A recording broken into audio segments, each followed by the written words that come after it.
আকাশ হঠাৎ রায়বাড়িতে এসে মোহনাকে জিজ্ঞেস করে কেন তাকে ডাকা হয়েছে। তখন মোহনা জানায় সে ইচ্ছে করেই আকাশকে ডেকেছে, কারণ সে জানত তার বিপদের কথা শুনলে আকাশ ঠিকই আসবে, এবং পুরো বিষয়টি ছিল তার ও শুভলক্ষ্মীর পরিকল্পনা। মোহনা তখন সব খুলে বলে।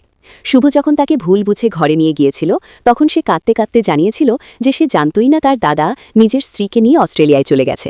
শুভ তাকে বিশ্বাস করে এবং সত্য জানার জন্য দাদাকে ফোন করতে বলে। সেই অনুযায়ী মোহনা আকাশকে ডাকে, কিন্তু আকাশ এসে জানায় সে সত্যিই জানে না তার স্ত্রী কোথায়, এবং কথা শেষ করেই চলে যেতে চাইলে শুভ তাকে থামিয়ে জিজ্ঞেস করে তার মেয়ে ও স্ত্রীর খবর। আকাশ এড়িয়ে গেলে পরিস্থিতি উত্তপ্ত হয়ে ওঠে। আদ্রিত রেগে উঠলেও ঋদ্ধি বাধা দিয়ে বলে পুলিশই সব করবে।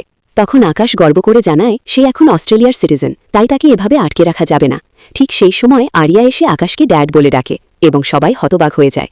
মোহনা প্রশ্ন তোলে কেন সে আকাশকে ড্যাড বলছে, আর আরিয়া পাল্টা জানতে চায় কেন মোহনা আকাশকে দাদা বলছে। পরিবেশ আরও জটিল হয়ে ওঠে। আকাশ বিষয়টি এড়িয়ে আরিয়াকে নিয়ে চলে যেতে চাইলে শুভ হঠাৎ আরিয়ার হাত শক্ত করে ধরে বলে একবার তার মেয়েকে তার কাছ থেকে আলাদা করা হয়েছে, এবার আর তা হতে দেবে না, তার মেয়ে কোথাও যাবে না।